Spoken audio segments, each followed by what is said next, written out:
Hey everybody, Rob Rosenberger here for V-Myths. I want to talk to you since Javid, one of our other computer security experts, has told you about how to self-isolate. I thought I'd tell you about how to use restrooms when there are no restrooms on the highways.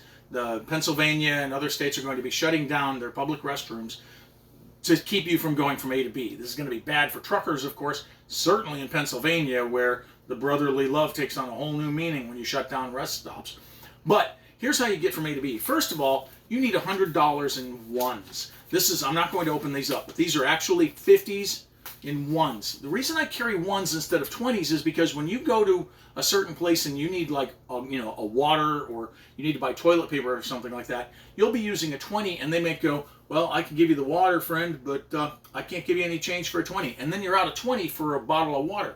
But with ones, you're only out at most 99 cents. So carry ones. The next thing you've got to carry is you've got to carry a 5-gallon bucket with a 5-gallon bucket poopy thin lid here. This is a great thing to have. I've had a gastrointestinal problem for decades thanks to a physician's assistant who misdiagnosed me at the end of 1982, and that was at Ramstein Air Base. And then the wing vice commander decided, well, that's my fucking golf buddy, and you can't, file an IG complaint. So he forced me to retract the complaint, which I did because I wanted to keep my CJR, which is a career job reservation. Otherwise, I would have been picking up cigarette butts.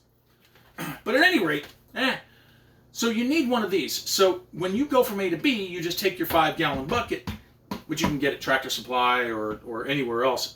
They also sell them at, oh, no, wait a minute, that's right. Firehouse Subs is closed. Although they're Firehouse, their subs and restaurants are closed. Anyway, but you can get 5-gallon pickle buckets. They're really cheap. And they help, like first responders and things like that, which would be nice, but they're closed. So you get your 5-gallon bucket, you put your poopy machine right on top of here, and then you can take a shit, which is really great. All you have to do is you just open up the front door and you open up the back door and you can sit down. About the only people who are ever going to see you are the truckers. Hey! Okay, great. They get to see you do that. They do this too. And you might be saying, well, Rob, why do you have this? Well, I've had a gastrointestinal problem for decades thanks to the United States Air Force. So I carry these in my car, in my pickup truck. I carry this in my dually. And yeah, you need one of these. And if you didn't get one of these, you've got all the toilet paper you need. Oh man, you're going to be standing on the side of the road taking a dump, and you're not going to be able to take it like I do, because and then you just close it right back up. The nice thing about this is you can put all this together, put that back in your car if you want, and you don't smell anything. These seal really nice. So get yourself a 5-gallon bucket toilet lid, and then you can have all of the little fun that you want. I'm Rob Rosenberger for V-Myths. Hey, thanks a lot, Javid, for doing that video on self-isolation. It gave me the ability to do this. That's VMYTHS.com. Truth about computer virus hysteria. I'd like to take a moment. I'd like to take a break here for a moment. I'd like to talk about computer virus hysteria, computer virus panic. Since 1992, we've had a lot of panic and a lot of hysteria. The Michelangelo virus of 1992, we did so much self-inflicted damage. The 1996 Hari virus, we did so much self-inflicted damage trying to stop that virus. The Y2K, we did the Melissa virus. Everybody freaked out over that, and a lot of self-inflicted damage. Y2K viruses, 200,000. Well, 2 bites are going to destroy the earth, Rob. 2000, we also had the I love you virus. A lot of people did a horrifying amount of self-damage. We had 2001, the code red worm was going to destroy the White House, and so the entire Earth had to shut down computing. It was amazing. 2003, the Nimda worm. The things that we do in computer virus hysteria and computer virus panic translate quite well to what we're seeing right now in the world due to the, it's not the Melissa virus. Which virus is it? Coronavirus. It's the coronavirus. So COVID-19, we're panicking a lot. I've seen a lot of markers, and if you follow me on Twitter, you're going to see a lot more about what I've talked about.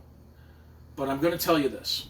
When it's all said and done, everything that we've seen in computer security hysteria, everything that we've seen in computer virus panic, will all play out with the coronavirus. All the self-inflicted trillions of dollars of damage that we've put on our children's futures, it will have all been worth it if it saved even one life in a hospital. I can quote almost verbatim Charles Rutstein from 1992 when he said all of the panic was worth it. If it saved one computer at a hospital, it was worth it. So know this. Yes, people are going to die. Computer viruses, they've wiped out computers. Yes, computers have died. But in the end, with all the panic, all the hysteria, all the stupidity, all the people making the wrong decisions, all of that, it will have all been worth it. In the end, every time computer security panic occurs, we always sit back and rationalize that that was all worth it. So, from the hysteria and the panic in the computer virus world, we see that ourselves in this medical virus world, and all the panic will have been worth it. So, if you make some bad decisions, don't worry, it will all have been worth it. And your boss won't fire you for that, I hope. So, God knows that in the computer security world, we've never fired anybody for all of the self-inflicted damage they caused over the decades, thanks to computer virus panic. It's a medical virus. It's real. Trust me, I believe it. But there's a lot of panic. See the panic for what it is. Try to work for it. If you survive the panic, great for you. You don't ever get to survive the panic a second time. I will leave your asses behind. That's what I always tell people. You get to panic once.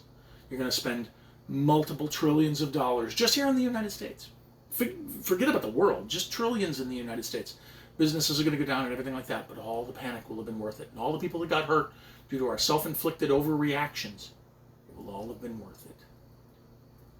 I've been telling that to young people for days upon days. And the woman who's running this camera right now has been there for nearly all of them. And she knows that.